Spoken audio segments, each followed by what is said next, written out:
2029 অথবা 30-এর মধ্যে Matarbari port will be functional. আপনি অনেকে বলেন সিঙ্গাপুরে লাগে 8 ঘন্টা, চিটাগং পোর্টে কেন 2 দিন লাগে?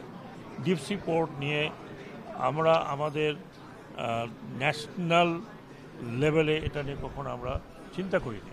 আমরা প্যারোকিয়াল লেভেল মানে পার্টি লেভেলে চিন্তা করেছি। ফেজ 1-এর পার্ট 1 আমি যদি বলি সেটা, তার মানে এখন আমরা চলে যাচ্ছি পোর্টের কনস্ট্রাকশন। দ্যাট মিনস দুটো কন্টেনার পোর্ট এখানে কন্টেনার টার্মিনাল তৈরি হবে। এই কন্টেনার টার্মিনাল এবং অন্যান্য ইকুইপমেন্ট যখন আসবে তখন পোর্টটা ফাংশনাল হবে। তার মানে আমরা আশা করি 2029 অথবা 30-এর মধ্যে Matarbari port will be functional.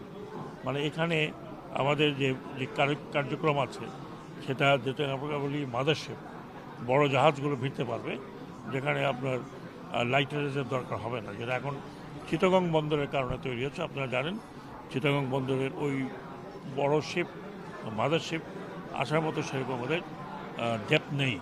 যদিও চিটাগং পোর্টকে আমরা সর্বদাই আমরা ড্রেজিং করে রাখি, কিন্তু চিটাগং পোর্টটা আরেকটি সমস্যা আছে যেটা আপনাদের বুঝতে হবে কেন 2 দিন। আপনি অনেকে বলেন সিঙ্গাপুরে লাগে 8 ঘন্টা, চিটাগং পোর্টে কেন 2 দিন লাগে? বান্ডেল থাকলে প্রতি সেনমানিতে টাকা বাঁচবে। বিকাশ সেনমানি বান্ডেল কিনে জিতুন প্রতি লেনদেনে। এটা আমি একটা সহজ এক্সপ্লেনেশন দিই। আমাদের সব পোর্টগুলো কিন্তু জোয়ার ভাটার পোর্ট। মানে জোয়ার হলে আপনারা জানেন এদেশে পানি বাড়ে, ভাটা হলে এদেশে পানি কমে। কাজে ড্রাফটটাও কিন্তু জোয়ার ভাটার উপর নির্ভর করে। তো কাজেই পোর্ট চিটাগং পোর্টে যে জোয়ার ভাটার কারণে জোয়ারে যখন জাহাজ একটা আসে পোর্ট বাড়তে, আবার তাকে অপেক্ষা করতে ভাটার জন্য। তো কাজে খালাস হলেও ওই যে কতটা সময় যায়, মিনিমাম 24 ঘন্টা, তারপরে বাকি প্রসেস করতে গিয়ে যেটুকু সময় লাগে, সেই জন্য এই টার্ন অ্যারাউন্ড টাইম আমরা 8 ঘন্টা বা 10 ঘন্টা বা 12 ঘন্টা আনতে পারি। But we have the capacity. Chittagong port অতি সত্বর অনেক কিছু বিষয়ে আপনি দেখবেন যে অটোমেটেড হচ্ছে।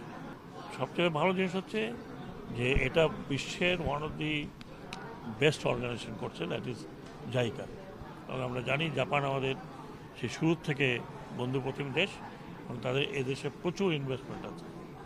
শুধু ইনভেস্টমেন্ট না, তারা খুব ক্লিন কাজ করে। আশা করি যে এটাও খুব ক্লিন কাজ হবে। এখানে সন্দেহ বা এখানে অভিযোগের মাত্রা অত হবে না, যদি আমাদের দেশে সব কিছুতে একটা সন্দেহ এবং অভিযোগ হয়। এটার পিছনে আমি চেষ্টা করি যত তাড়াতাড়ি আমার প্রজেক্টগুলো স্যাংশন করে নিতে পারি। সি পোর্ট এবং ডিপসি পোর্ট নিয়ে আমরা আমাদের ন্যাশনাল লেভেলে এটা নিয়ে কখনো আমরা চিন্তা করিনি। আমরা প্যারোকিয়াল লেভেল মানে পার্টি লেভেলে চিন্তা করেছি, কিন্তু ন্যাশনাল লেভেলে চিন্তা করা উচিত। যে কথাটা আমি বললাম যে ন্যাশনাল লেভেলে চিন্তা করলে আমাদের ভূখণ্ডের যে নিরাপত্তা এটা জড়িত হতো এবং জড়িত হবে আশা করি ভবিষ্যতে। কাজে আমরা অনেক কাজ করেছি যেগুলো আমরা আমাদের নিরাপত্তা বিষয়টিকে খুব একটা ধ্যান দেইনি। এই নিরাপত্তা শুধু যে মানে পার্টিকুলারলি কোনো দেশ থেকে তা নয়, এখন পাইরেসি হচ্ছে। এখন আপনারা জানেন হাইসিতে পাইরেসি হচ্ছে। আমাদের এখানেও যে তৎপর নয় এটা বলা যাবে না।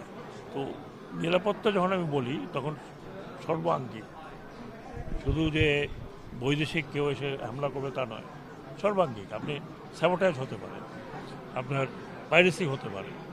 আমরা তো ওপেন সিতে এখন পাইরেসি দেখছি, এবং আমাদের মৎস্য সম্পদ পাইরেসি হচ্ছে। এগুলো সব মিলিয়ে যদি আমি বলি তাহলে দ্যাট ইজ দি ন্যাশনাল একটা ডিফেন্সের ব্যাপার আছে।